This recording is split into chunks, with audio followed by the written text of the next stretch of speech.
Good morning. I'm sure some of you have heard of Abba Kovner. Abba Kovner was born in Russia in 1918.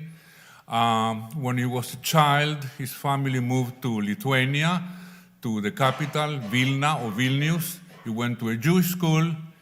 In 1941, when the Germans occupied Lithuania, they created the ghetto of Vilna, and Abba Kovner was member of the resistance in the ghetto, eventually becoming its leader.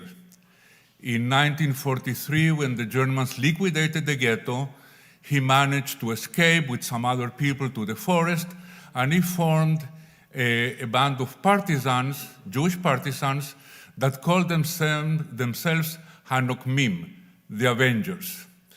After the war ended, they stayed in Europe, and in 1946, he and about other 50 Holocaust survivors, they created a group called Nakam, which means revenge.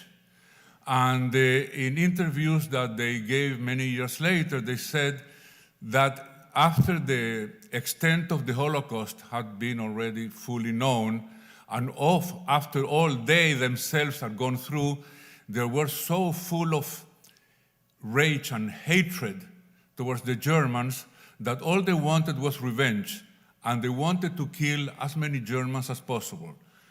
And for that, they came up with some plans. One of the plans was to kill 6 million Germans. And to do that, they were going to poison the water supply, the drinking water, in several major German cities, such as Frankfurt, Hamburg, Nuremberg, etc. And to carry out the plan, some of their people managed to get work in the water plants, water departments maybe, in those cities, and they were getting acquainted on how the water was distributed, etc., and for reasons that they were getting the poison, but they couldn't get the poison. In any way, for reasons that are not relevant now, the plan couldn't be carried out and it was crushed. So they came up with Plan B. They implemented Plan B. And Plan B was a little different. They infiltrated the bakery that supplied bread to a POW camp run by the Americans in the American zone near Nuremberg that had about 12,000 former SS members. And what they did is they poisoned or they painted loaves of bread in that bakery with a solution of arsenic diluted in water mixed with glue. And they managed to smear about 3,000 loaves of bread. And when the Germans ate that bread, about, the accounts are not very clear, but about 1,200 of them fell very sick. Again, the accounts, some say about 200 died, some say nobody died. In any case, they succeeded more or less, and after that, most of them left for Palestine, which at the time was still under British control. It was the mandate, the British mandate on Palestine, and they joined kibbutzim. They were all kibbutz members, and they lived their lives.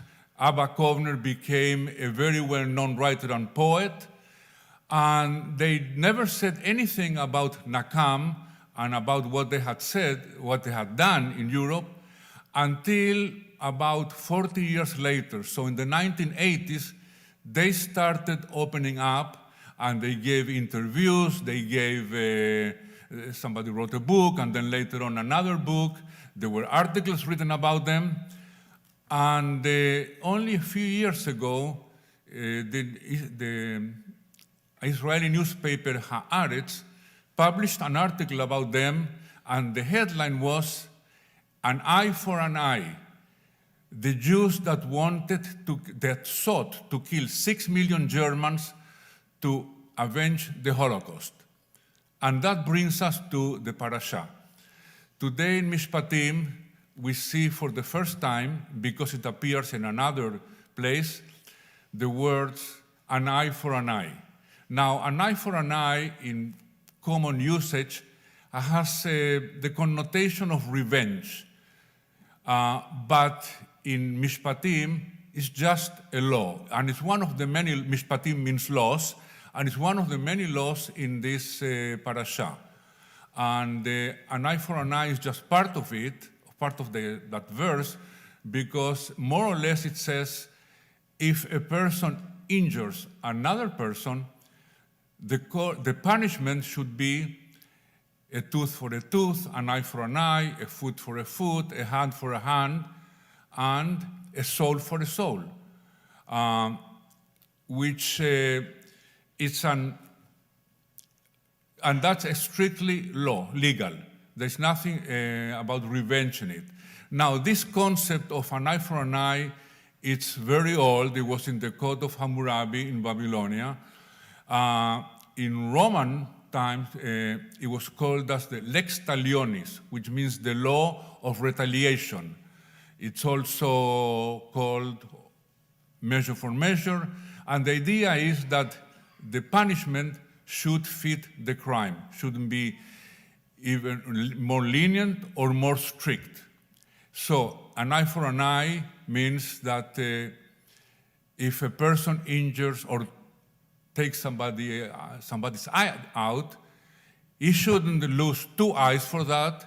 He shouldn't be put to death for that. It's an eye, 1 eye, and not more than 1 eye for an eye. But the law was never implemented that way. There is no record or hint in the Talmud or other ancient records or writings that the law was implemented as it's written in the Torah, but instead it was replaced by compensation, monetary compensation. So the perpetrator had to pay. And how did the rabbis come up with that change from what the Torah said? Well, they said, first of all, to implement an eye for an eye would be almost impossible because of the court's inability of doing precisely the surgery needed. The person could die, for instance, which in that case the court will be liable for a death. What happens if it wasn't exactly an eye that the perpetrator took from the victim, but just injured the eye? Then how can the court replicate the same type of loss of functionality in his eye? Also, what happens if the person had only 1 eye? You couldn't blind him. It wouldn't be right. So in any case, they said that monetary compensation will be the punishment. And the person had to pay for 5 different things. First, he had to pay for the damage, for the pain, for the medical bills, for the loss of income because the person probably couldn't work after being hurt, and for mental anguish. And that's the way it was applied. Now, the question is then, or was asked, why doesn't the Torah say exactly that? That instead of saying an eye for an eye, it would say, well, an eye, compensation for an eye. The answer to that is that the Torah, in another place, it says, first of all, a life for a life. That means murder should be penalized with capital punishment. And also, in another place, it says, you shall not get or offer a ransom for a life. That means that you cannot go, the court cannot force or make the perpetrator pay the relatives of the person that was murdered, and with that, you will have been punished. No, you cannot do that. So in very, I would say, typical Talmudic reasoning, if you cannot pay for a murder, then you can pay for the injury. So why does the Torah didn't say that? Because there are other places where the Torah says that if somebody damages somebody else's property, then he should pay compensation for that property. So there had to be a moral difference between damaging property and damaging somebody's body or another human being. Otherwise, there would be no difference between a $200 penalty for a broken window and a $2,000 or $10,000 penalty for an eye, for instance. There has to be a moral difference between human beings and property. There are questions I'd like to leave you with. Is revenge proper? And sometimes, is it okay to excite revenge in some cases? Is there a revenge in some of the laws?